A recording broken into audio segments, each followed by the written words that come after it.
Hello. Sorry. Hello, everybody. We're here with Dr. Molina Hidalgo and Anastasia Bohoiavlenska, if I pronounce it correctly. They're joining us directly from Nicaragua. Is that correct? Where you're participating in the IHF Trophy for the South and Central American Confederation, right? All right, well, welcome to the show. Thank you for being here, and I'm really excited to have you here because usually when people talk about handball in the US, they never talk about the referees, or they never mention the referees as an important part, but I think it's a really, really important part. So I wanted to have you guys here because I think you're right now the highest ranked couple in the US, and you have worked international games as well. So I wanted the community to know you a little bit. So let's start with you, Cristina. If you can tell me a little bit more about your history, how you got involved with handball, and how you started refereeing. Well, I started to play handball. I started as a player when I was 6 years old. It's a long time ago. I played kind of like in a high level until I was 24. But because of I started to get injured on my knees, I have 11 surgeries on my knees. So after all of these surgeries, I'm trying to like come back and just like keep playing. When I was 18, I remember one referee, a friend of my mom. He was like, "You need to start like refereeing as well. Like you love handball, and it's another way to keep connected to the sport." So I decided to start refereeing. I love it, but still I wanted to keep playing. So it was kind of hard for me to, say goodbye to the player role.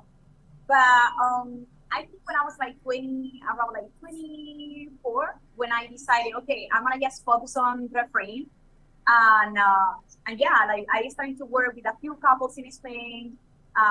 We were kind of like promoting and getting mentoring, so we were kind of like being more in a professional setting within the referee environment.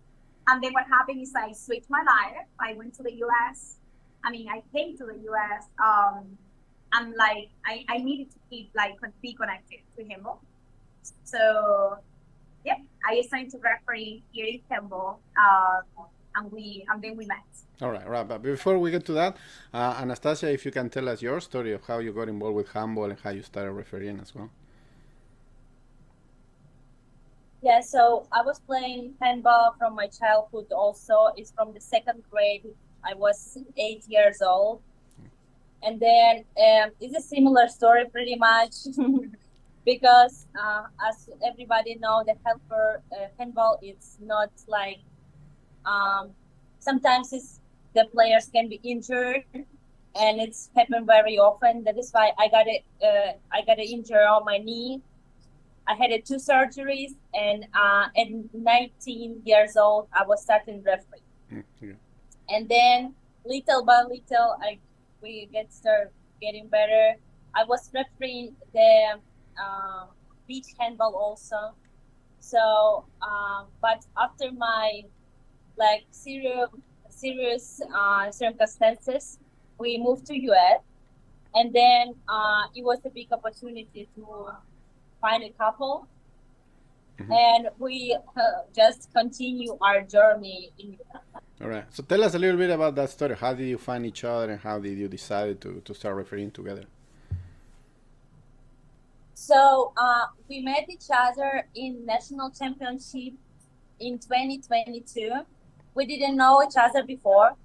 It was like I just came to US from Ukraine, and it was my first tournament in US, like handball tournament. I came there just by myself, just to ref, nothing else. And then I met Cristina because she came like on the time 1 year ago to US. So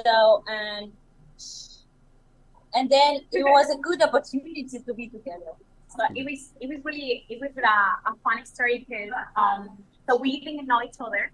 We never refereed together. So in that tournament for Morton, the IHF team of the referees was there, and I don't know, they decided to put us together. She didn't speak no English. I didn't speak Russian or Ukraine, so it was kind of like let's do what we do. Like handball, Yeah. And actually we got pretty good. It was like 3, 4 days in the nationals. We couldn't speak to each other, but we were seeing the same stuff. We were seeing the same handball, Nice. and we were calling the same. So after that, like the IHF and the international continental journey started from that day that we met. Okay, so tell us how that journey was. Like, how was the process of getting high in the ranking? What was the highest you got to referee and all that? You go. So it's like the structure in the US, as you know, is kind of like different from like our countries we are come from. So in the US, pretty much we were not like a lot of couples. So as I mentioned, Per Morten connected with the continental chief of the referees. By that time, it was Alejandro, and we have a meeting with them. They asked, kind of like tell us that there is a possibility of getting into an international program to obviously get the knowledge, get the training, and maybe a big dream of going to the Olympics in 2028. Mm-hmm. So we were kind of like, nah, like this is not, but okay, whatever. So they started to call us to different tournaments, courses with the Continental. In 2022, we have been connecting with different tournaments, IHF tournaments, Mm-hmm. and that's pretty much like we have been kind of like growing up just by doing it. Okay, that's cool. That's cool. And do you remember, like, of in this journey, like, how did you feel about refereeing in those higher level programs? There was any game that you felt like, oh, this game is gonna be hard. We need to prepare. How do you prepare for those kind of games? So pretty much we feel unbelievable because so the little story about if you referee in Europe, you never like it's a big dream to ref international tournament. Mm-hmm. So and here when we get a couple like all together, we are together. We start refereeing international tournament. Mm-hmm. It was a kind of like wow, this is dream because it's highest level. Right. So there was our like I don't know. Yeah, it was like shocking at the beginning. To be honest, the level handball again is like pretty different. Like in Europe, handball is like a historical sport. You have like high level, even when you are refereeing kids with like around 16 years old. And here is different. It's true that in the American continent we have experienced like different levels, like more like lower. So it was weird as well because you are thinking about an international level and you think, okay, everyone is gonna be incredible. But no, the reality is like you're gonna see a lot of teams, and that's hard because when you have to referee a game that is like, that intense, it's not that the level of handball is not that high, but you have to be in your highest level. Mm-hmm. Focus, tension, body language, making decisions, etc. That has been like an interesting experience. We have learned a lot. And I think that our journey we went to Uzbekistan last February, I believe. Yeah. And that was a really, really good experience. We went there and the IHF chief of the referee was there, Per Morten, and it was a really, really good training. The tournament, again, the level wasn't that high, but still, it was like the instructions, the way that they trained you, the way that they put a lot of pressure on you so you can handle that. Because at the end, well, if you're going to be in a court with 10, 20,000 people looking at you and screaming at you, you have to handle the pressure. Right. So that was kind of like the breaking point of like, okay, we want to do this for real. Like this is a real dream. We are able to do this and we love it. So yeah. After that is Right. So, and what are your plans for the future? How do you want to continue with your career as a couple of referees? We want to get highest category is IHF category, and after that, we have more serious competition, higher and higher. Okay. So then the final goal is, fingers crossed, it's Olympic Games. Yeah. Okay. So that's kind of like the big dream, and it was the big dream since the beginning. Now that actually we are in the IHF course to fight for that batch and see we're in the right direction to get the IHF level. We'll see. Obviously, we are gonna do our best, but it's gonna be a long journey for sure. Like, we need to learn a lot. We need to face like real tournaments. Like you are like, and we think that we are gonna be scared at some point because the level is gonna be high, and we are gonna be there making all the decisions. But we believe in ourselves, and we think that we can make it happen at some point. So. Okay, perfect. And you have the entire U.S. community backing you up, so I'm sure you're gonna get there. Now, when you were talking about the different levels of the tournaments that you were refereeing, I'm sure refereeing in the U.S. actually prepare you a little bit for that, right? How do you feel about refereeing these varying levels of competitions that we have here?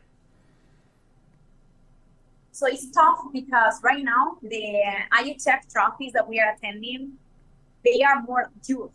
They are like under 18, under 20. And however, as you know, in the US, right now we don't have a structure with young people playing. It's more adults. So we are used to, like adults fighting with each other and like kind of like acting with them. Everything's more clear when you are like seeing like adults game and senior games versus young players. So like that's kind of like a big difference that we are not trained when we are in the US refereeing. We cannot train that much. Those type of games. However, I think that the level in the US, like refereeing like adults constantly, that probably they were playing in Europe, so they know what to do. They are smart. That gives us a lot of experience. So when we go to these tournaments, we are ready for it. We are ready for everything that is coming. Yeah, you would think so. Yes. Okay. And for people that might be interested in getting into refereeing here in the U.S., what do you recommend they do? Is there any structure, any courses they can take? How do you go about that if you want to become a referee here in the U.S.?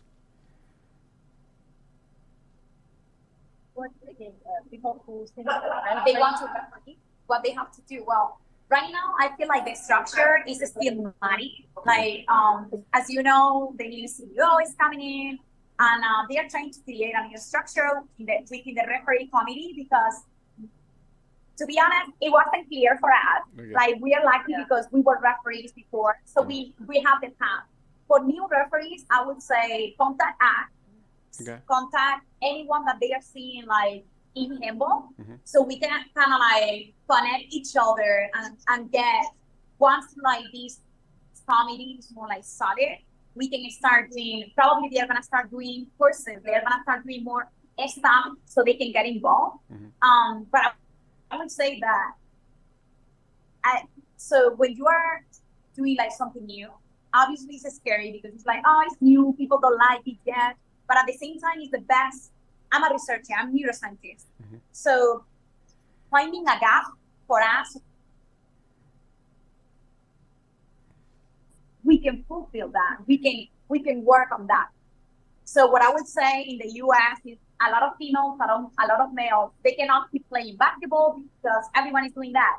Or they are not able to do American football. Or females, all the sports that are dedicated to females. So handball can be a really amazing opportunity for all of them to start to keep connecting to sports, doing something new, and having the opportunity to being in Olympics at some point.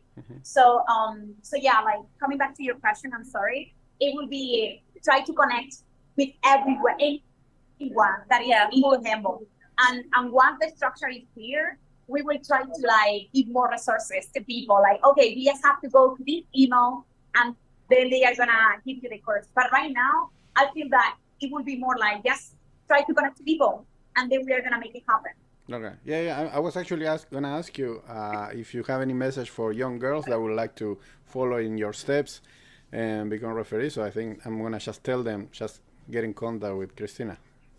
Yes. Yeah. Perfect. Yes, please Yeah. text us. We have Instagram, we have Facebook, we have Everything. every social media they can feed off, and Okay. they just like can text us, and we are gonna start working. Okay. Perfect. Perfect. And last question before we leave. Do you, each one of you, do you remember what was the hardest player? You don't need to give me names, right? But what was the kind of player that was the hardest for you to referee or to call fouls on, and what is it that they were doing that makes it so hard?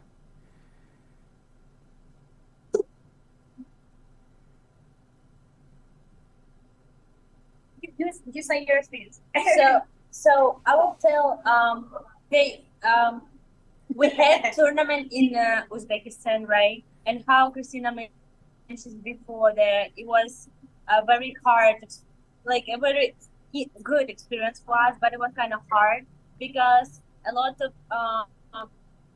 new rules, updates all the time, and you always have to be like into it because if not, you're gonna be lost. That and that is why, like I will say, the one of the matches from there, it was kind of very hard because we were trying to follow in the instructions, but it wasn't such a clear call from them for us because we didn't even understand what they want. Mm. So, but hopefully now we are good. Yeah. And we know where we're going and what is gonna happen next. But it's kind of this something Yeah. like that. Okay. So thinking about one player, like what you were kind of like mentioning, I think about one in Puerto Rico. So this girl from the Dominican, no, the Martinica. So she was an incredible player. She was the best player of the team by far. Like we knew, but she was completely out of her mind. Like she was not able to control her emotions, and she was going like so difficult. She was complaining about everything, and it was hard because she didn't speak no English, and we didn't speak French. So it was kind of hard because when you find those type of players, like you know that they are good, but they are young still and didn't control like their emotions, and it's hard. You want to kind of like be their friend, like, hey, I'm here to help you, I'm protecting you. I'm not. This is not about me being the bad guy, and you. It's not about that. But we couldn't do that. So what the first game it was tough because the only way to stop her was like 2 minutes, and then we ended with red card actually for something that she did. But then we connected after the game. We saw each other like there in the area, and we talked to her with the translator. We talked a little bit, and I said to her like, "Hey, you're like an amazing player, but what is going on here?" So we talked a little bit, and she said that she knew, like everyone said that to me. I'm like, hey, you just have to do it. So the next game that we ran, it was way better. It was way better. So I would say that player, like that game, was very tough because you are seeing that player is so good, but at the same time, it's like you have to control things. Like, so yeah, I would say that. That was good. That was good. Okay. Do you have any other message for the community in the U.S. For people that may not know you personally but have been ref by you? They want to give them. Well, I would say that we are just here to help. That we love handball. We were like babies when we started handball, and we are doing handball now because of the Olympics, now because of batches or because of certifications. Is because we love this sport, and if they want to be involved, if they want to know better, we are coaches as well. We have certification with all of that and knowledge, and we just want to help the community. So anyone who wants our help at some point, we are gonna be there for them. Anything that we can do, we are gonna do it. And also, like, we are gonna work as hard as possible to represent our country all together and like be there in the Olympics. Yeah, I want to add that unfortunately in the US, the handball is not very famous sport, but we wanna make it happen and get it we wanna open the eyes for other people, and because like, see, this sport is incredible. It's like you have to love it, because there sometimes when they asking us like, what is hand, my heart is hurting. I'm like, how is it? How you don't know? So let's try the sport, and this is the main thing that we want to say. And actually, what you were saying, community, like we have to be together. When something is small, we have to be all together. So we're gonna be stronger and make this happen together. So, Well, thank you so much, and I hope we can talk to you guys again once you reach those higher levels that you mentioned. All right. All right. Thank you. Thank you so much for inviting us. Yeah, of course. Thank you. Bye.